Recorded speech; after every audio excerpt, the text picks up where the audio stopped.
आदरणीय साथियों, एक अति महत्वपूर्ण विषय को लेकर आज हम आपके बीच में उपस्थित हैं।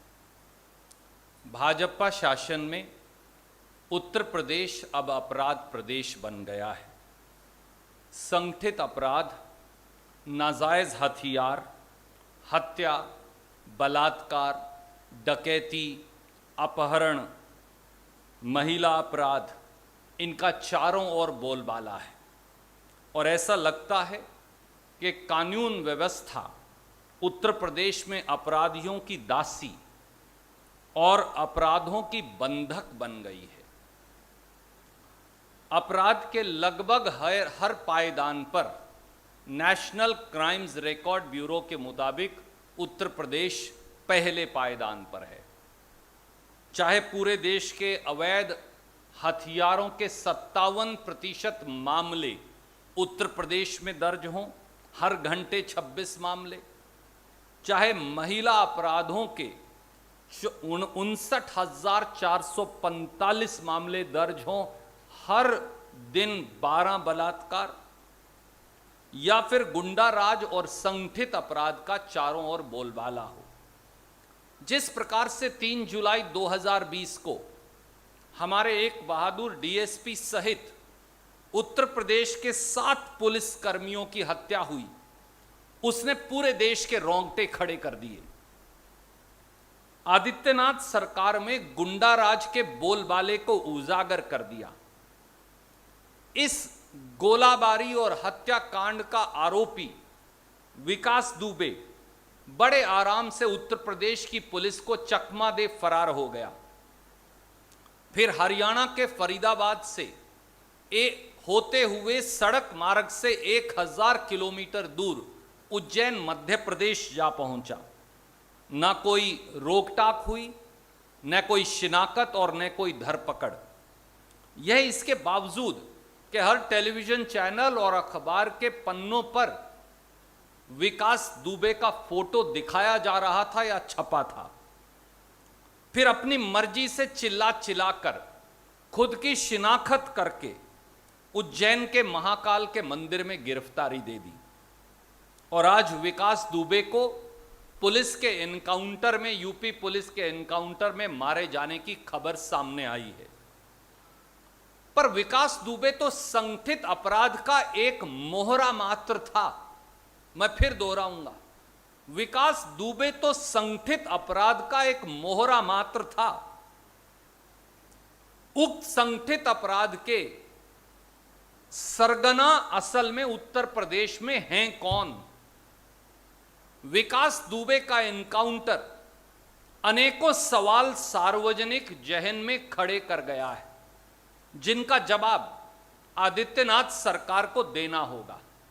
पहला, क्या विकास दुबे सफेद पोशों और शासन में बैठे लोगों का राजदार था? क्या उसे सत्ता और शासन में बैठे व्यक्तियों का संरक्षण था?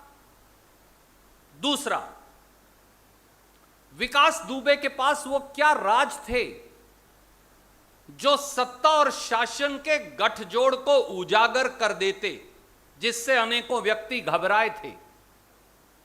तीसरा, विकास दुबे का नाम प्रदेश के 25 मोस्ट वांटेड अपराधियों की लिस्ट में क्यों शामिल नहीं किया गया? चौथा, क्या विकास दुबे का एनकाउंटर अपने आप में अनेकों सवाल नहीं खड़े कर गया? अगर उसे भागना ही था तो फिर उज्जैन मध्य प्रदेश जाकर सरेंडर ही क्यों किया? एनकाउंटर से पहले मीडिया के वो सारे साथी जो गाड़ियों में एसटीएफ की टीम के साथ चल रहे थे, मीडिया के सारे साथियों को एनकाउंटर से एन पहले रोक क्यों दिया गया? पहले कहा गया कि अपराध की संगीनता को देखते हुए विकास दुबे को मध्य प्रदेश से उत्तर प्रदेश चार्टर प्लेन से ले जाया जाएगा। फिर क्या कारण था कि यह फैसला बदलकर सड़क मार्ग से कर दिया गया? पहले विकास दुबे को एसटीएफ की सफारी गाड़ी में देखा गया तो फिर उसे महिंद्रा टीयूवी 300 में कब और कैसे शिफ्ट कर दिया गया? विकास दुबे की टांग में लोहे की रॉड होने के कारण वह लंगड़ा कर चलता था, तो वह यकायक भाग कैसे गया पुलिस की गिरफ्त से? अगर अपराधी विकास दुबे भाग रहा था तो फिर पुलिस की गोली पीठ में लगने की बजाय छाती में कैसे लगी? मौके पर मीडिया कर्मियों को गाड़ी के एक्सीडेंट होने के स्किड का कोई मार्क या निशान नजर क्यों नहीं आया या दिखा? क्या यह सही है कि पहले मीडिया को एक्सीडेंट बताया गया और फिर अस्पताल में जाकर क्या यह असल में विकास दुबे के एनकाउंटर की बजाय सफेद पोशों और आला अफसरों के राज दबाने के लिए सच का एनकाउंटर है? मैं फिर पूछता हूं, क्या यह एक अपराधी विकास दुबे के एनकाउंटर की बजाय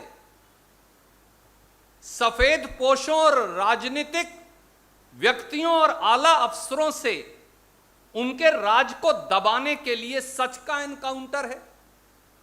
तो ऐसे में विकास दुबे जो संगठित अपराध का एक मोहरा था पर सरगना कोई और हैं, उन सरगना के चेहरे उजागर हो हमारे 8 बहादुर पुलिस कर्मियों को न्याय कैसे मिलेगा?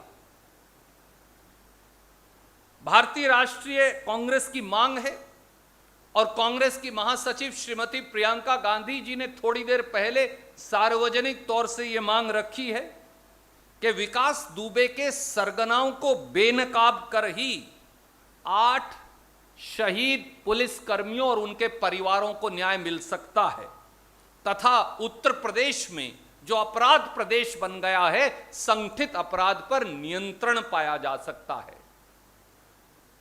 आदरणीय आदित्यनाथ जी, संवैधानिक मर्यादाओं की आतिशबाजी आज हुई है। मैं फिर दोहराता हूं, आज संवैधानिक मर्यादाओं की आतिशबाजी हुई है और कानून व्यवस्था का होलिका दहन हुआ है। आज जिम्मेवारी आप पर है, इसीलिए हमारी मांग है कि विकास दुबे एनकाउंटर के साथ साथ संगठित अपराध विकास दुबे, सफेद पोशों, राजनेताओं, चोलाधारियों, आला अफसरों और सब वो लोग जो इस संगठित अपराध के राज से जुड़े हैं, उन्हें बेनकाब करने के लिए सुप्रीम कोर्ट के एक सिटिंग जज से इस पूरे मामले की जांच हो, समेत उन सारे राजदारों के जो इस राज को दफन करने में लगे हैं।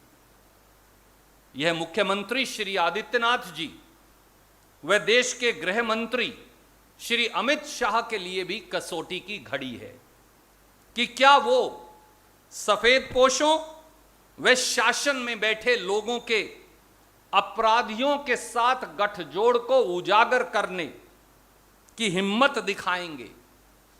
यही राजधर्म के प्रति उनकी प्रतिबद्धता का इम्तिहान भी है।